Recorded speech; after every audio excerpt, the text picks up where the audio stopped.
My job includes the water and sewer utility here. I started in the water and sewer field in 1998, and I just hit 20 years, which is kind of insane. Now that I think about that.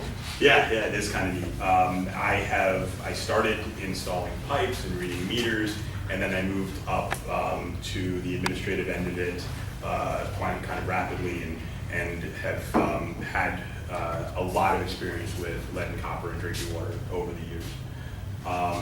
I want to make sure you guys have some really good information before you leave. And in order to do this, because I didn't set it up in advance, because this is how we do. But you know what the good part is? I'll show you exactly what to do. So we're going to go to Google Chrome or whatever website you like to use. I prefer Google Chrome.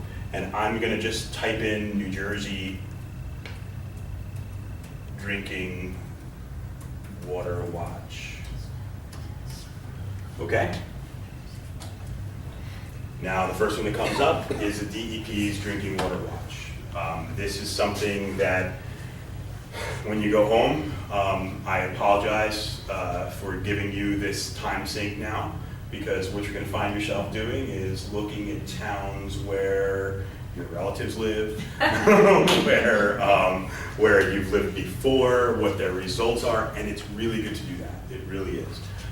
Keep everyone honest, and the DEP has done a very good job of doing that over years. And I know that we're kind of on the opposite end of it. So you're looking to make the regulations more stringent and more safe, which I completely agree with. But sometimes in the water industry, we're like, not another regulation, come on.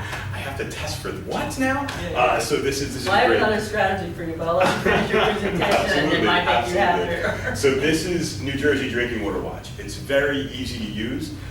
You go right here to the water system name, and you're gonna type in. Now, this first one is the public water system ID number here. You can get that from that water quality report that they put out. So in the borough of Red Bank, we have two sources. One is our internal sources and the other is New Jersey American. So I can search that for you because we have that number in the water quality report. And I was able to find the new one posted on the website. Oh, you did? So I'll show it to you. Yeah. I Googled it and I couldn't find it. So I'm going to type in Red Bank here.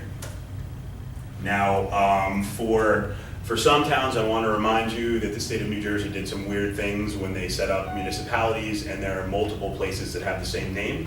Yeah. In Red Bank, we don't have to worry. There is a little community called Red Bank, but it doesn't have a water system. So, It's on so the we're west- the it's on only the one side of here. the state. So if it comes up with Red Bank Water Department, you know you have it. We're going to check that. We're going to click on this little blue thing here. It's got our PSW ID number, and then this gives us all of the information about the borough of Red Bank. Our licensed operator is Tom Branch. He's an engineer. He was going to be here tonight, but he couldn't be here. I carry the same license as Tom. Let me show you what we've got. This is where you're really going to be interested in the chemical results. This is not just lead and copper, but you can see lead and copper is the top one because the DEP thinks that's the most important. I agree, but all of these other things are also very important.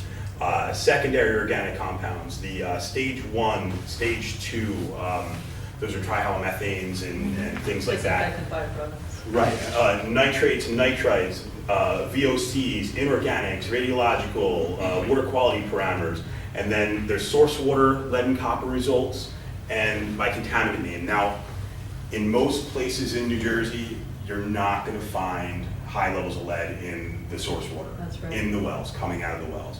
The lead and copper is going to be, and we're here specifically to talk about lead. Lead is going to be from piping. It's going to be from lead bends that come out of the main, which I'm sure we're going to talk about in a little while. It's going to come from the internal piping that we've talked about before, but not really from your sources. And not often from the actual main either. In Red Bank, our main is cast iron. In a lot of cases, asbestos cement was used in a lot of places, that built their developments between 1950 and 1970. Now we're using plastics that luckily don't leach anything that we know of yet. But that's good. So we'll go here right to our lead and copper samples. So I want to remind you, what I told you before was that what you'll see in most places is that year one they test 60, and then no action levels are exceeded. So 3 years later, they have to test 30, half of the group. And then 3 years after that, 30, 3 years after that, 30. So if you go to another town, what you'll likely see, test results back every 3 years with 30, 30, 30. Something happened in here in 2013 where the DEP said, oh, you did something wrong, and we need you to test more. So my guys, fearing DEP coming down on them, tested 70 instead of 60 because that's often what we do. Part of the problem too is when you hand out a bunch of first draw samples, not everybody does them sometimes. So sometimes we'll do a couple more, and to our, to our benefit, more came back than we thought would. Let me say this, so the sampling plan would include 60 primary locations and then 30 secondary locations. So if a house is demolished, the house is foreclosed on and nobody lives there anymore, you have a secondary location that you can pull it out. So most communities like ours with 60 samples required will have actually 90 sample locations. But you can see from 2013, 70, 70, 34, 31, 65, 63. So in the last 5 years, we've taken an awful lot of samples. And then you can see the 90th percentile in this one. Oh, this one hasn't been, this one's just being completed now. So I believe we've actually pulled our last one and it's in at the labs right now. So you'll see more results pop up. But here we've got 0.003 milligrams per liter as a detectable amount. So I'm interested, I sent Tom Branch, for some of you playing on my phone, question where I'm looking at the raw data and I'm seeing a different percentile than is actually in there, and I will come to, hopefully before I leave tonight, I'll be able to tell you what we're seeing here. So what I always do is go right back to these raw results, and here's the really neat thing. If I click on any one of these, I've got all 63 results. It will not show you, good, it does not show you, the address that's used, which, if you had a high action level and then you were trying to sell your house, somebody could use that information against you. That's not the intention of this. The intention of this is to keep everybody safe. And all the individual results are down, and if you didn't see it because of, there's no thing here, here's the result column right here. So you can, and again, every town has this exact same information. So this is anything new, you just reorder it so that you've got the highest to low. And as you scroll down, you can count them up yourself, and you can see that, 11 milligrams per liter is the highest that we had. So, yes, I guess that's a 10 in this year. That might make sense, or somewhere around there. I don't know where Tom's pulling from. So. And then one thing about this is that you have that 11, but then if you look, is that in order? Yeah, I ordered it, so that's the highest so point. That's the highest, but it's sort of like, it's almost an anomaly, right? Because if you look at the rest of them, they're like super duper low, and then you have 11. So you might want to go, oh, I wonder what's happened at that house, or maybe the sample maybe wasn't as done the right way, That's or correct. whatever. That's so, correct. It's good to know that it's like one, And- not a lot being close. and it's important to look at that because it'll give you Absolutely, indicators. and I'll say this, I think this is, to me, an indicator. I had my son in the office on Friday. We came to Red Bank, I had to go meet a guy about a sign, and then I took him to the parks and we did some things here. He was in my office and I gave him tap water. And I think, to me, he's 4 years old, that's the most telling thing. If I didn't feel comfortable with the tap water, there'd be a major problem. But our tap water, what we produce out of these wells is ultra safe. I would have no problem with, my children, they drank it, they would. If I lived in town, I would use tap water. Now, full disclosure, I have a Brita pitcher, Brita filter in my thing, and that's only because I like cold water. So I will fill up the Brita pitcher, I will put it in the fridge, and then you have cold water, and that's a little bit better. Before you move on, 'cause I Yes. just want to point out, if people do go to this site, this is listed as milligrams per liter. The standard is in micrograms, that's parts per billion. Mhm. So effectively, when we're talking down here about 11, that's 11 parts per billion. okay? Just remember that you're moving the decimal place over. It's not the same, so don't bring this up and say, oh, I'm looking for 15 and everything is below 0.01. And you're looking for 15 parts per billion. Right. These So are that's- expressed in parts per million. Yeah, I apologize. No, in my no, head, it that's- just started. that's- Thank you for pointing that That's out. okay. Right. Yeah, And that's then a you see really down important there distinction. at the bottom is the key, and you're actually, by law, in the consumer conference reports, you're not supposed to be mixing sort of apples and oranges, so, right? Yeah, and again, maybe the Because state needs to clean you this wanna up. have it always consistent as you're moving, so that lay people, when they look at it, they understand. But you have the key, the key is there. Yeah, so what this says is that based on what we've seen, and again, 200 plus results over the last 5 years, we're not seeing anything that's in the action level. We're not seeing anything that's a major concern. A couple high spikes that we've had could have been sampling error. 63 samples, there's gonna be some sampling error. And when I say sampling error, what does that count as? The first raw sample has to be tested between a window, 6 hours and 12 hours.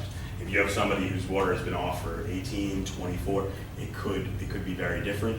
You're not supposed to take it out of hose bibs because of the nature of a hose bib. Number one, you don't normally drink from a hose bib. And if a kid does drink from a hose bib, usually that water's been flowing for an awful long time before they do because the hose is on. So that's good. But hose bibs, because their makeup could actually have a little bit higher lead and copper samples than results than your drinking faucet would be.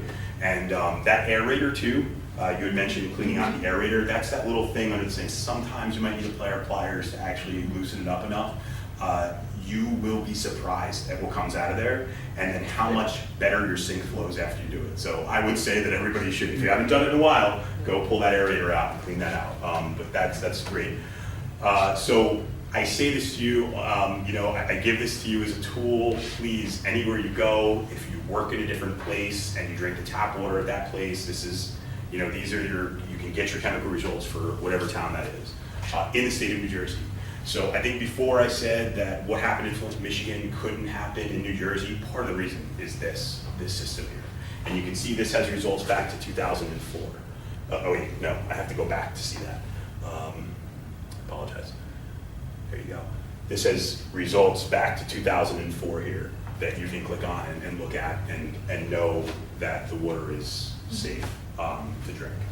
And as long as I'm here, and this has nothing to do with lead, all of these things are, what do we want to look at? Did that work? Just to show you that all these things come up. Here's iron and manganese, so you can see what the iron and manganese levels are. It'll give you most of the time what the maximum contaminant level is and all those other things. Anybody who has over 10,000 has to test these every year. That's why these are here. So, and I guess I hit iron and manganese instead of secondaries, which I thought. And New Jersey American has its own, That's correct. has its own consumer confidence report, and you can go to New Jersey American and click on the town. I just pulled up, this is New Jersey American's flyer that they put out on lead. One's in Spanish, one's in English. You could go and, I just made a copy off the web, a few hours ago. So if you, it contains roughly, the same material. Do you have mine? Mine has theirs too. I know right where it is.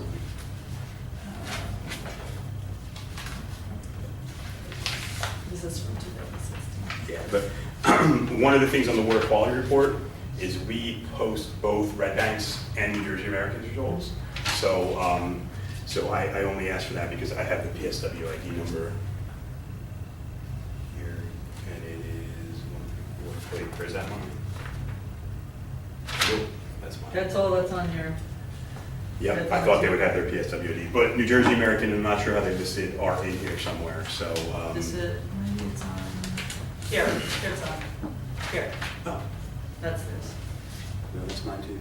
No, it's not. 1, 2, 4, 5. Yeah. That's New Jersey American's sheet, Really? yeah, Maybe ours are just off by a number or something. yeah.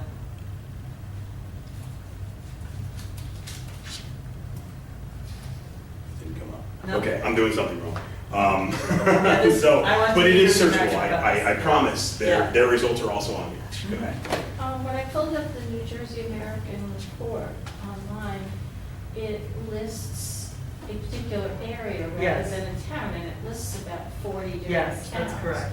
So Red Bank and my town and anybody else's town are all in there, and yet the numbers, they say, are the representation for that whole area. Right.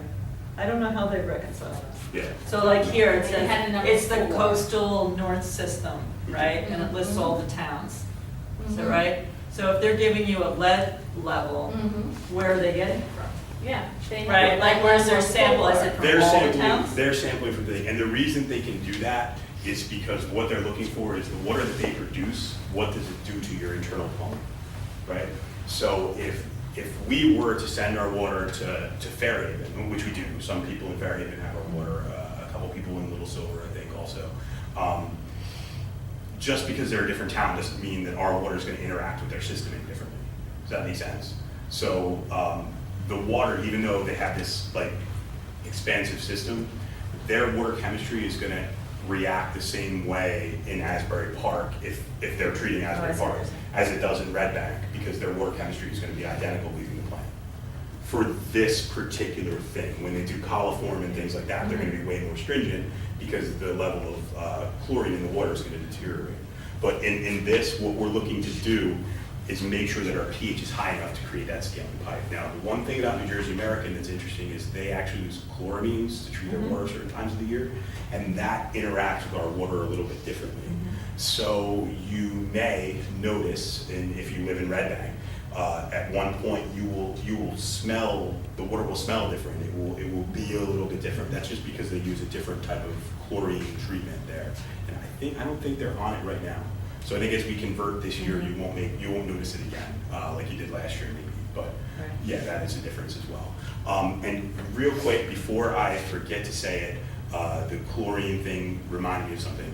If you're thinking about putting a water filtration system in your house, especially what Roy said, the best one is reverse osmosis. So reverse osmosis, they pull everything right out of the water. It is H2O with no minerals or anything. A lot of people need to actually inject minerals back in because it doesn't taste right. If you're gonna go with a system like that, know that one of the things you're doing is removing chlorine from your system. So there is a possibility from the filter to the end product that you might have bacterial growth in there. And the bacterial growth can actually make you sick as well. So just be careful with a filtration system. Not in Red Bank, but in the town I worked at before, which was Ocean Township in Ocean County. I had a person put an in-house filtration system on right as it came into the house. And one of the things that the chlorine does in the water sometimes masks naturally sulfur. So if you pull the chlorine out and there's sulfur in the water, all of a sudden your water is going to smell like rotten eggs. Couldn't figure out why this guy had swore he didn't have anything in line. And we went down in his basement and I'm like, well, this is a filter. Oh yeah, I just put that in to remove the chlorine. Oh, well, that's why, because now you pulled the chlorine out, it was masking the sulfur, now all you smell is that sulfur. So just keep that in mind, that a change in the water chemistry of any kind could have effects that you don't see. So that's just something I want to mention. I mean, unless there are any direct questions from me, from you guys, Well, I can just, open it up to them. one Yeah. thing before we go into the audience, okay. We talked about New Jersey American. What's their criteria, given that they're a larger system for sampling? You know, you mentioned, Cliff, that there's a number for Red Bank because it has so many users. How does New Jersey American New compare Jersey to American that? has to do more samples. Way more samples. As your population increases, the number of samples that you take. So, There it is. Yeah. Perfect. I had an extra 0, I apologize. So one thing about, it's kind of interesting, the Clean Water Act actually has a preamble that says we'll get to 0 discharge by a certain date, which we've never achieved, but it has an aspirational goal that regardless, we're gonna have swimmable, fishable water with no discharge. That's the goal. But in the Safe Drinking Water Act, it's kind of an oxymoron in some ways, because it's about safety for the water, but they do consider size of a facility, you know, how many people are served, whether it's a transient, you know, like it's a rest stop. There's all these different titles, you know, community systems, transient systems, public systems. It includes anything from a trailer park, you know, and what they might manage, to a New Jersey American, you know, which is an international, you know. And so the bigger the facility, or the bigger the service area, or the bigger the utility, the more they do. And the smaller and smaller and smaller the system, the less testing is done, the less scrutiny is done because of cost. So, you know, it's the way the law was written. And we just have to recognize that. And so, you know, New Jersey American has, you know, world-class labs in Ohio and does all this. They actually have installed, you know, reverse osmosis and some other things on some of their systems because they just have a lot more capital and resources available to them. We as an organization are big advocates of public waters staying in the public domain and owned by the public. In New Jersey, you know, the water is in the public trust. You don't, like New Jersey American, or, you know, you get a permit to draw the water. New Jersey American doesn't own the water. The water is held in the public trust. It's not like out west. Out west, people privately own water, and that's how they have different kind of water boards. So it's just a different way in which we make policy in the state and the way the utilities interact. And they are regulated, the public utilities are regulated, and they get rates set. So there's different, the DEP is overseeing the environmental side, the BPU is overseeing the rates for the New Jersey American side. Absolutely. Yeah, so it's just So different things to consider. I just want to say this is New Jersey American results here, and they drew 102 samples, I think, in this one. They're probably 100 samples with 50 on their every 3-year term. That sounds about right to me. Yeah. And here's the great thing about drawing more samples. You can hide those deviations, the higher deviations. So you can see, even though their 90th percentile is like a 3, right, a 0.003 milligrams per liter, they did have a 79. Yeah.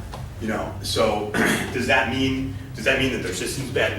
No, that doesn't mean that. That means that that sample, I am sure that they went out and they drew some additional sample at that location. One of the things we saw a couple years ago, and this is why this looks like it's just a lead sample, is when Flint, Michigan hit, anybody over a certain population had to go out and do additional population studies, and this is a result of that. School systems now had to go draw additional samples. So here at the middle school and at the primary school, they were forced to really evaluate all of their fixtures, and they had to actually draw from all over the building, different hallways, different things, and they did a great job of finding some things that coffee machines that maybe had higher than they wanted results. So they pulled out all those things and switched them back in. Great thing is kids weren't drinking the coffee, so not the teachers were, but that was good. And again, I will mention water fountains, always a problem. I went to Stockton College. My first year was 1997. Yes, 1997. And within a week of arriving at school, we got a letter kind of like this. It said, "Don't drink water from the water fountains because there's lead in it." So it's really important to know, you know, what's in your system and what's there.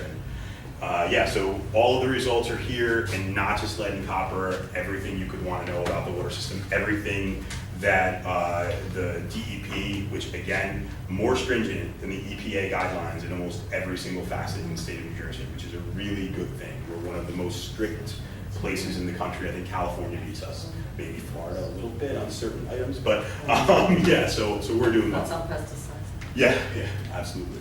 Okay, So thank you, Amy, Claire. Yeah. Questions? Thank you, Roy. No questions?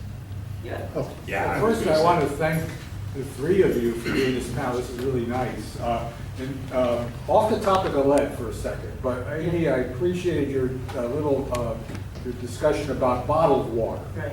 Because, you know, in my family, I have relatives who buy bottled water all the time, and you go into like a department store, and there'll be this pallets of bottled water of some brand you've never heard of. And I said, you know, so why are people buying this bottled water?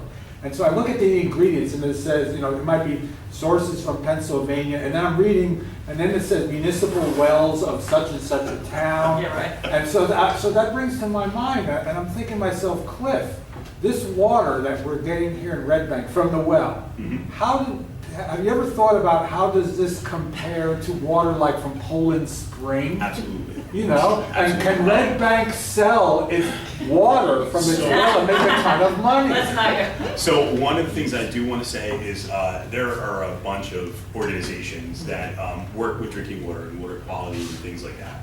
And there is a push right now from several of those organizations getting together to do blind taste tests with bottled water versus tap water, and it's a really cool thing. So the idea is you get them to the same temperature, right? Because people have a preference of temperature. Most people like cold water versus 80-degree water to drink. It's not the same. So you get them the same temperature and then blind taste test and see it. And so far the results are showing most people are selecting tap water, or it's like non-sequential. So those things that you were talking about with the results, I know that as soon as we could, when we got new lab equipment where I used to work, we've got a new, nice machine from Hawk that would do the samples. We did every sample we possibly could with bottled water versus ours to see what the difference was. There's chlorine in every single bottled water that you buy. Not a single one doesn't have some type of dose of chlorine. It's not like ultra pasteurized like you would buy milk. No, there's no They requirement. actually have chlorine in the water? You can't, yeah. Yeah. You have to though, because if you don't have that chlorination in the water, what will wind up happening is you will have chemistry growth is- of bacteria Right, in you the love a water. chemistry. Well, obviously, but that's why you also have ultra pasteurized milk, which will sit on the shelf, for 2 months. And so is it really necessary to have chlorine in water, or can you boil water, put it in a bottle, and the bacteria will be dead? And as long as it's Well- kept As sealed. soon as air is introduced, Okay. bacteria is possible. Yeah. Right. So it's- And you don't it's want to like- be boiling water, we were talking about that. Because Right, then right, what pour you're it doing is into a actually, bottle, yeah. you're actually concentrating, Mhm. contaminants. And I gotta say this And lead too. doesn't And boil away. We didn't talk about this. Your hot water Yeah. from your tap, absolutely heat pulls metal out. But think about where your hot water comes from inside your house. A hot water heater, right? It's a tank made of metal. Yeah. It's got hot water So- sitting in it. so- So never cook with hot water. So what type of chemicals in Red Bank are added to the water to create this scale that you? That's a good question. So let me just talk about our water. We pull the water out of the ground from wells that are between 750 and 800 feet deep. Very deep water wells here. It takes a long time to get them, and we just finished drilling a new well, and we hit much harder rock in the earth than we thought we would. So when we pull it out of the water, our iron content for groundwater is extremely high. So we add a chemical called aluminum sulfate. Alum is sort of the name that you might know. And what that does is it helps let that iron actually drop out of the water. Iron and manganese, so that you don't have discoloration at your tap. Iron and manganese by itself, you could drink it all day long. It's just would- a nuisance. supplement. It's just something you don't like. Absolutely. as You would have to drink like 200 gallons a day to get the equivalent of a liverwurst sandwich. Not that any of us probably, well, maybe some of us do. Some might. So that's the first thing we do. We pull the iron and manganese out. Then we bring it into our building. We are treating it with chlorine, and we're putting in a lime to put in the water. So we're building up hardness with calcium carbonate. And that's what's increasing the pH and causing the scale. So on your pipe, when we had the removal of the pipe, you could actually see a little bit of a white scale on the inside of that pipe. And that's exactly what we're looking for, because that scaling property, now, we never want to scale so much that it clogs the pipe, of course, but luckily calcium carbonate doesn't really produce thick layers like tuberculation and iron oxide wood or something like that. So this calcium carbonate is scaling a nice layer to keep all that pipe material in. So in Red Bank, a lot of you in this room know that already, there are several houses in town, and I have no idea how many at this point have lead bends coming out of the main. The actual piece that comes out of our water main is constructive lead. In a perfect world, we'd be able to dig down and pull every single one of them out tomorrow. It's very costly, and it's, repairing the road is what is the major cost to doing that. And we are in the process, and there are certain laws that are actually sitting in the House legislature right now in New Jersey, not federally, but to have systems start to take a serious look at lead piping. And what they're really referring to is lead pipe that's all the way from the main to the house. We're lucky in that most of what we've seen in Red Bank has been small lead bends that come out of the main, do their little bend, and then it connects to usually copper or cast iron. And that's a really good thing, because now you only have a small piece, and as long as we have that scale in there, you're gonna be okay. Now, what could that mean if the water chemistry changed for a dozen different reasons and was no longer scaling and became aggressive? It would still take some time to pull these scalants there now out of the water, because the calcium carbonate would have to bond with the water. It's going to take a little while. So even if there were some kind of one-day event or something like that, we test daily, twice a day, pH, chlorine, iron content, and we know what we're putting out to the system, twice a day. So even if we did have some kind of weird thing, it wouldn't eliminate the scale in the pipe. So that is something I definitely want to say too.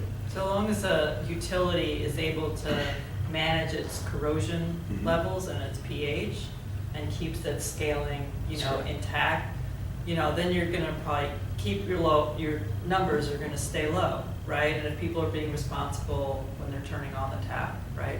But Newark wasn't quite so on the ball, and they're in violation, and so they don't just have to take 100 samples, they have to do it on a quarterly basis, and they're constantly in violation, and they're required to have a program to replace their lead service lines. And they're only required to do it at a pace of 7% a year, which for them, when they have 23 lines they have to replace, isn't very, it'll take 15 years to get to where they need to go. I mean, Newark is at least committed to try and get to it in 8 years. So they're trying to cut the time in half, but they're pretty challenged because 75% of the people who live in Newark are renters. They don't own the property. So it's quite a challenge for them to figure out how to do that. And we're actually being asked to help them go door to door to educate people and then to inform people. Tomorrow, I don't think this is such a great idea, but Newark tomorrow is announcing that they're going to be giving away filters, and residents can come and get filters. My concern is that they're not going to change the filters properly. Who's going to pay for the filters every month?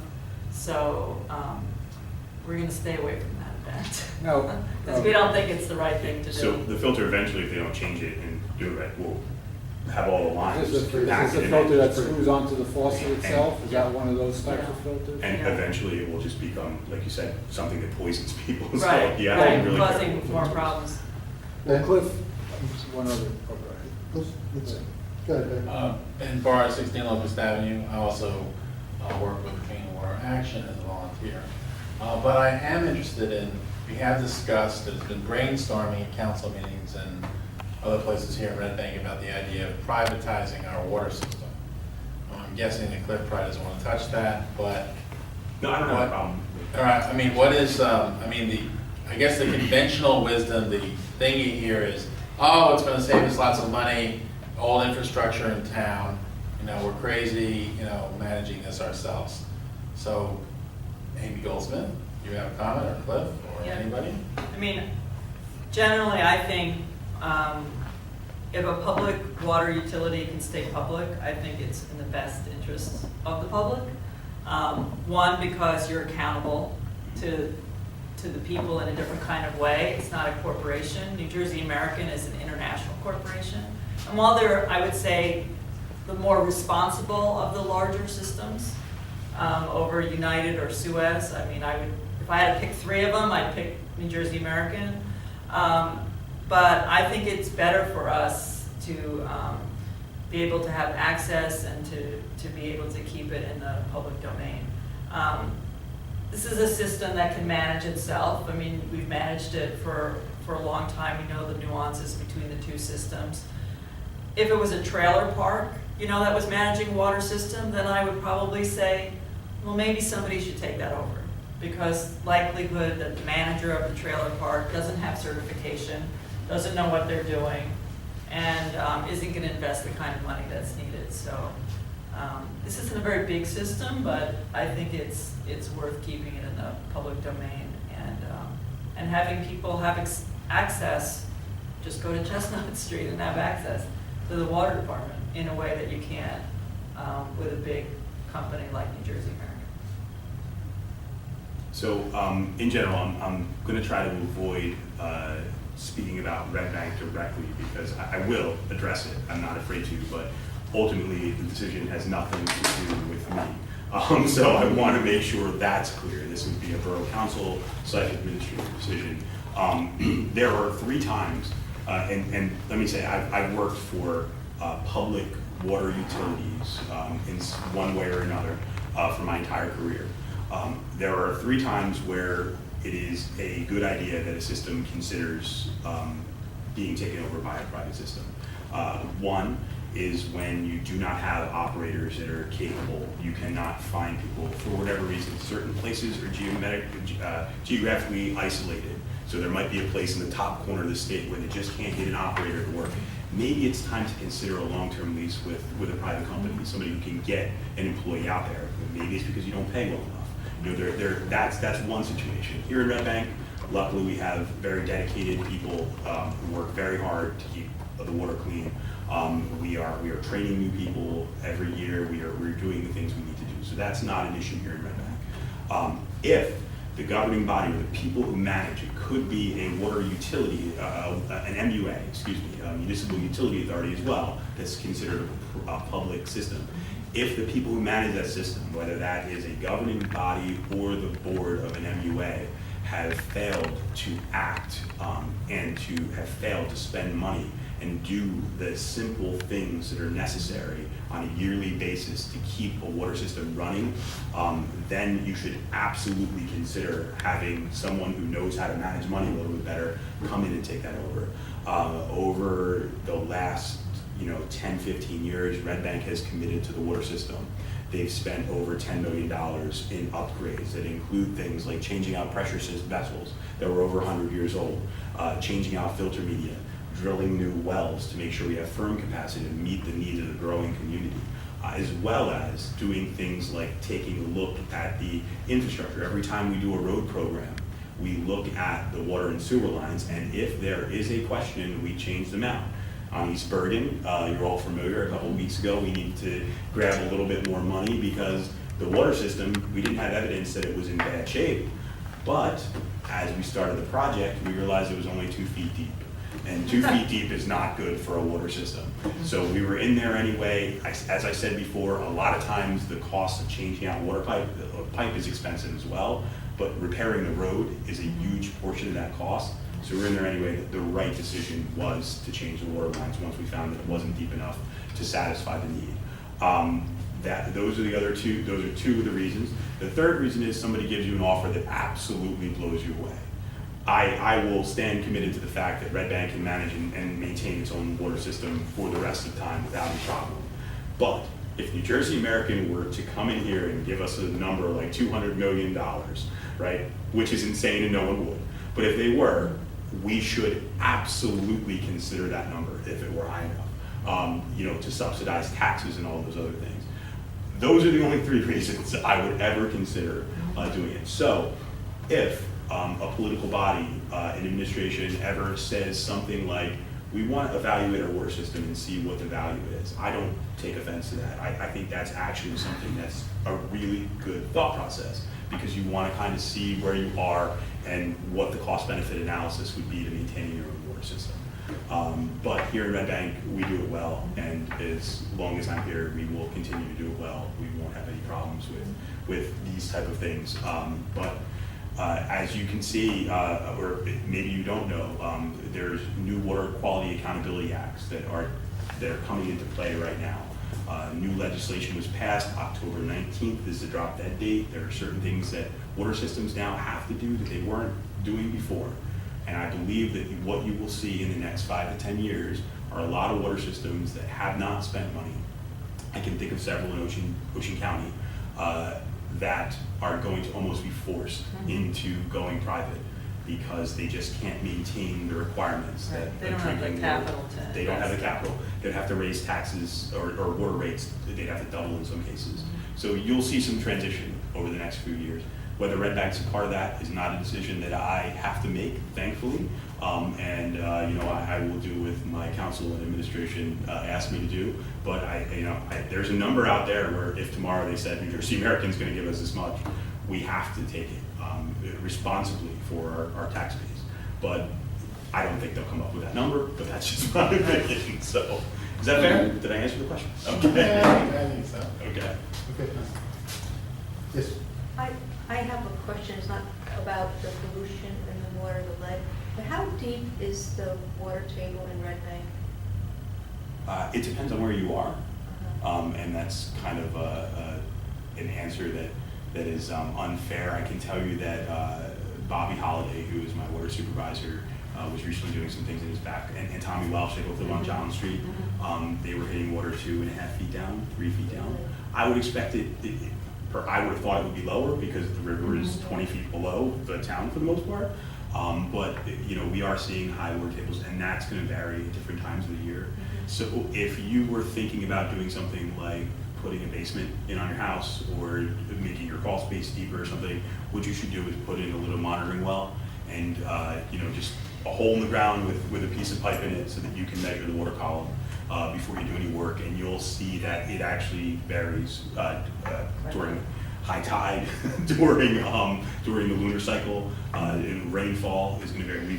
We're having some major rain now. I expect the water tables to be much higher. Well, the reason why I was asking, you see in the news, all these places are flooding from water, and I'm just wondering how low our level was. I have a basement, I've never had any flooding, and I'm just wondering now with all this stuff happening, what are the chances that, Well, what I would say is as the climate changes, that are sort of happening now. Again, I don't want this to be political anyway, but what I will say is the incidence of major rain events has increased drastically over the last few years. And there was an Allstate commercial that I was watching the other day while I was watching the baseball game where the president from 24, I can't remember his name, comes on and says, over the last 10 years, there have been 5,500-year storms or something like that.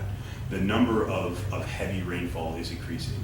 So my in-laws who used to live in Cape May, in 2014 or 2015, their basement started flooding for the first time in 30 years. And again, it just depends on your situation, where you are. There are certain waterproofing agents that do only last a certain amount of time. So there are basements that are possibly, they have a coating on them, that coating starts to fail. But I would always keep an eye out and make sure, because it is very possible that within the next 5 or 10 years, places that didn't flood before could potentially flood.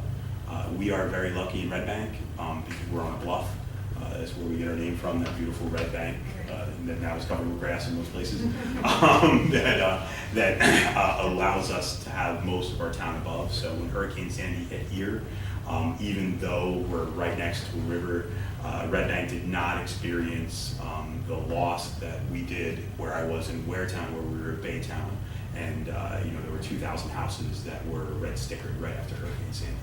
In Red Bank, there were 5 or 6. There weren't a huge number. Most of them on Locust Avenue, or down on Chapin. So those are Primary school. The primary school, absolutely, the primary school. So if you're like, I'm 39.6 feet above the Navasink River. But I'm thinking like if it rains and there's not enough, the water table is high, then even if it's not from the river, just from the rain Right. coming down, that's what I was, Depends on your drainage. Yeah, yeah. it depends on your That's drainage. good. So the less, Water the streams less too. grass you have, grass is actually considered impervious cover. It's like living cement. So the less grass you have, the better off you are in letting things in. So if you can do perennial gardens, or you do other kinds of things, or keep trees, you know, you're better off. You know, it slows down the rain, you know, and it absorbs it slower so that the ground can take it in more. And the other thing, because of Sandy, you know, a lot of the creeks and the streams and the rivers, they silted, you know, they just filled up with stuff. In some cases, boats and houses and other things like that. But, you know, like if you go on in Oceanport and you're going over that bridge just past Fort Monmouth, and I was like, why does that look so high? It says, because actually these rivers filled with dirt and silt, and they're running higher. So in high tide, it's really high because they're not dredging them.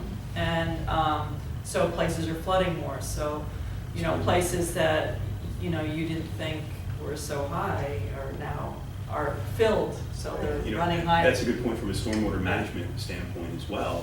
There are certain catch basins we have in town that actually have a bottom that is supposed to allow water to leach out. So it all winds up in the river one way or another, but there are certain detention systems that are meant to Slow it store down. some water, let some leave, let some out, that kind of thing.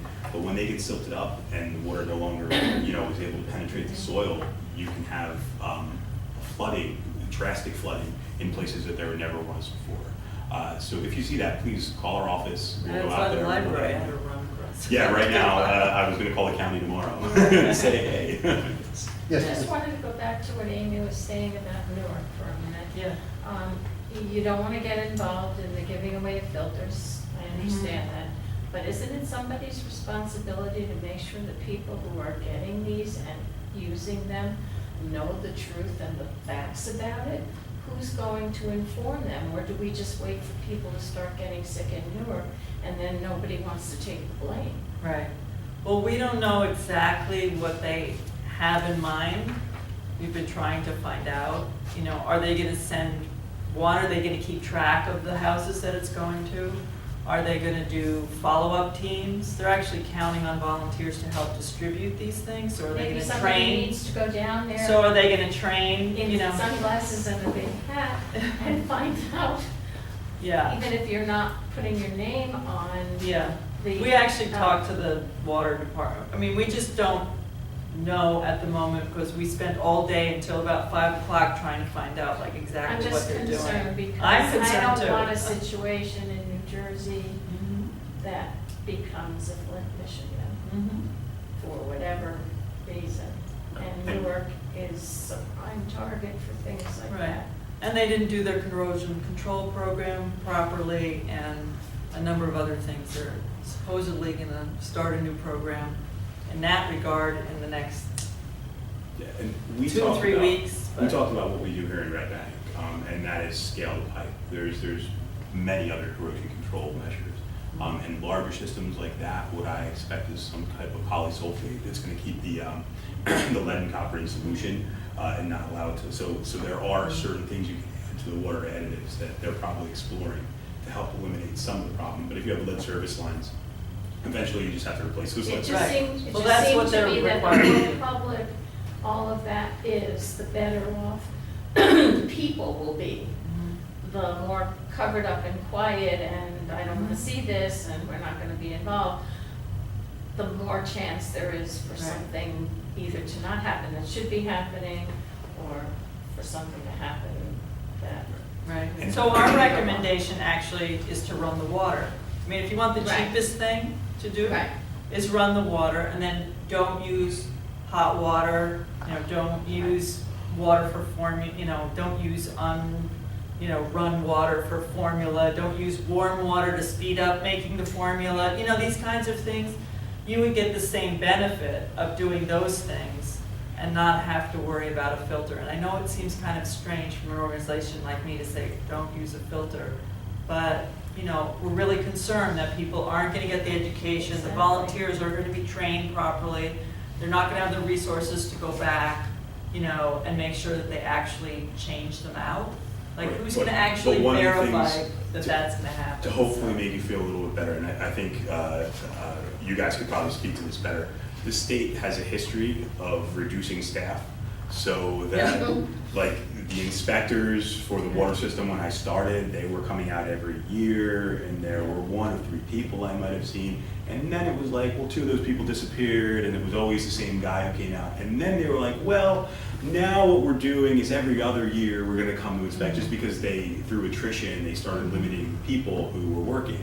The only place that I know of where they've increased the staff is with lead management. They actually have a team that's sitting in Trenton at a little series of desks, looking over everyone's results on a daily basis.